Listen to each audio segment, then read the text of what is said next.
Good morning friends. आज का विषय है how to handle rejection in love, या फिर हाउ टू हैंडल ब्रेकअप्स। ये ब्रेकअप का जो प्रोसेस है और उसका जो पेन है, बहुत दर्द, बहुत दुख होता है। I can understand that.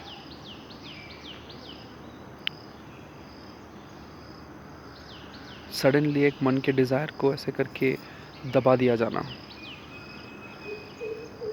Breakup वाला feeling is very close to कि हमारे परिवार में किसी का निधन हो गया हो, somebody has moved on, passed away।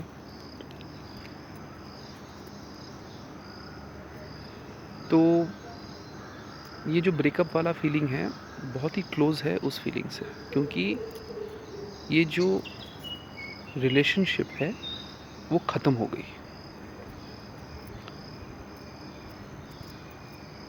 जो हमारा रेगुलर एवरीडे इंटरेक्शन था, जो एवरीडे इवेंट्स थे, वो अभी नहीं होने वाले हैं। तो बहुत ही पेनफुल प्रोसेस है। I can understand that. But अपना लाइफ उधर ही स्टॉप हो जाना वो सही बात नहीं है।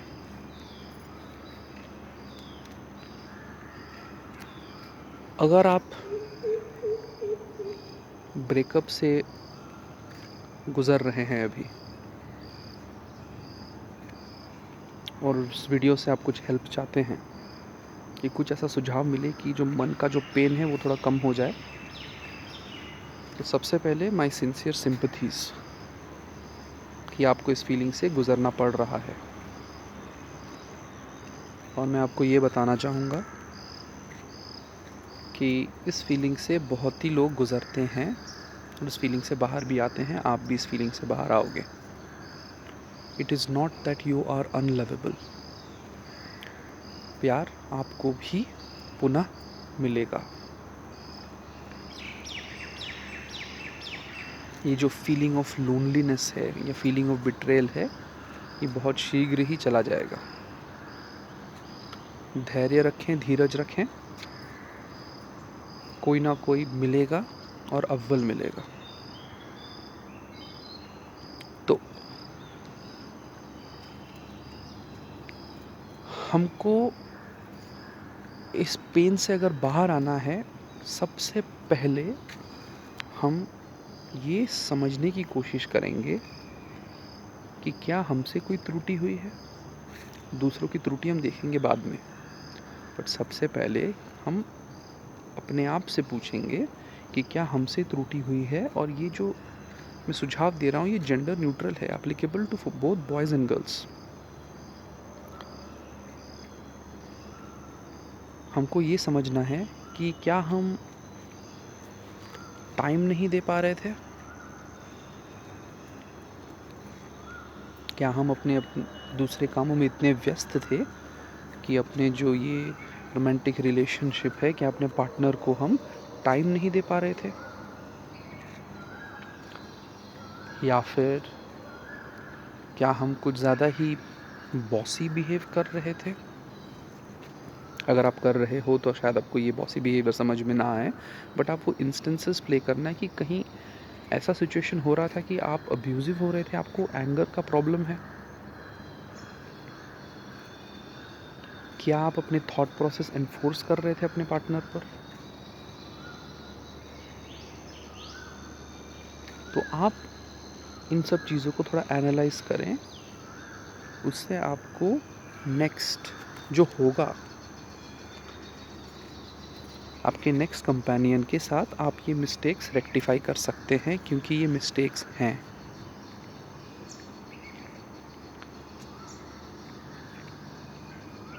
प्यार किसी को बांधना प्यार नहीं होता। प्यार का फाउंडेशन होना चाहिए mutual respect for each other. Emotional level पे प्यार होना चाहिए। कि किसी कंपेनियन के, आपके जो कंपेनियन हैं उनके प्रेजेंस से आपको खुशी मिलती हो और उनके प्रॉब्लम्स आपके खुद के हो, आप भी उस प्रॉब्लम को डीपली फील कर रहे हो।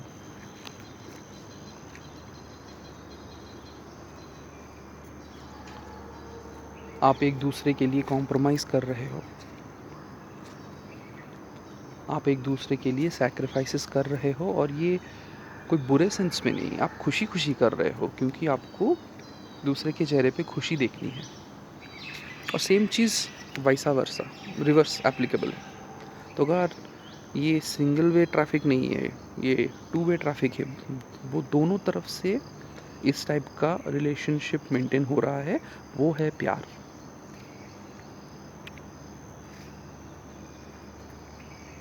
तो आपके एनालिसिस में अगर कुछ खामियां आपको नज़र आई हैं और आपको अगर लग रहा है कि इन चीज़ों की वजह से शायद ये ब्रेकअप हुआ है, तो फिर बार बार कॉल करना, मैसेज करना, मुझे अपना लो, मुझे वापस ले लो, उस चीज़ में ना जाए क्योंकि वो गाड़ी निकल चुकी है। आप अपने बिहेवियर को रेक्टिफाई करने की कोशिश करें, दैट इज़ स्टेप नंबर 1। दूसरों की खामियां आइडेंटिफाई करने के पहले अपनी खामियों पे ध्यान दें। अगर आपको ऐसा लग रहा है कि यार मैंने तो कुछ किया ही नहीं था गलत, आफ्टर जेन्युइन एनालिसिस, आप झूठ ना बोले अपने आप से, आप ही अपने आप को एनालाइज कर रहे हो, अपने आप को जेन्युइनली एनालाइज करो। अगर जेन्युइन एनालिसिस के बाद आपको अगर लग रहा है कि मैंने तो ऐसा कुछ किया ही नहीं है, फिर आप ये एनालाइज करें कि आपके कंपेनियन ने आपको क्यों छोड़ा। क्या आपका कंपेनियन इस रिलेशनशिप से बोर हो गया था, या फिर आपके कंपेनियन को लाइफ में भी कुछ और चाहिए, या फिर आपके कंपेनियन के लाइफ में कोई और ऑलरेडी आ चुका था और उसकी वजह से ये हुआ। ये एनालिसिस करना भी ज़रूरी है क्योंकि इससे आपकी खामियां नहीं, आपके कंपेनियन की खामियां आपको नज़र आएंगी कि आप जिस व्यक्ति के साथ प्रेम में थे वो व्यक्ति उस प्रेम के योग्य भी था या नहीं, या थी या नहीं, जेंडर न्यूट्रल है। था या थी पे ध्यान मत दें, बस सुझाव पे ध्यान दें। क्या वो पात्र इस प्रेम के योग्य भी था या नहीं, was that person suitable for your love or for your affection। उस चीज़ को एनालाइज करें, और ये एनालिसिस इसलिए आवश्यक है ताकि एक सूटेबल बॉय या सूटेबल गर्ल जो आपको समझता हो, वो नेक्स्ट टाइम जब आप आइडेंटिफाई कर रहे हो, आप सर्च में जब होंगे, तो सेम मिस्टेक आप रिपीट नहीं करोगे। इस रिलेशनशिप के लेसन्स लर्नड, जो लेसन आपको मिला है इस रिलेशनशिप के, उसकी फाउंडेशन पे आप अपना अगला रिलेशनशिप बिल्ड करोगे, तो सेम मिस्टेक्स रिपीट नहीं करोगे।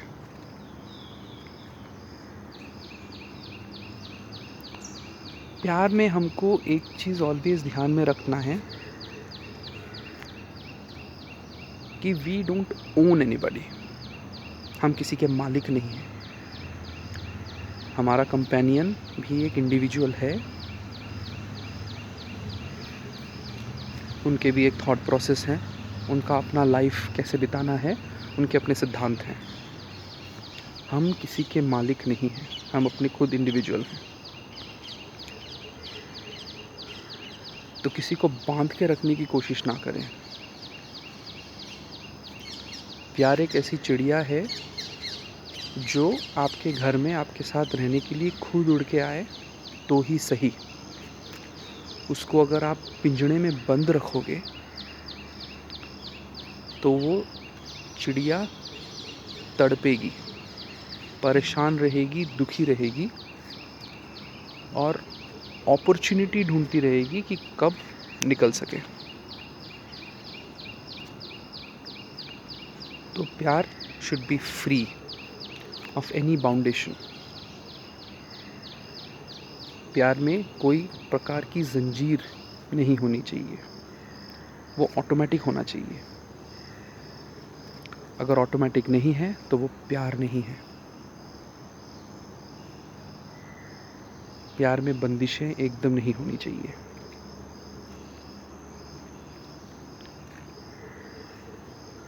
तो आपका जो ये फीलिंग है, उस फीलिंग के डेप्थ में जाए, आपको अच्छा लगेगा।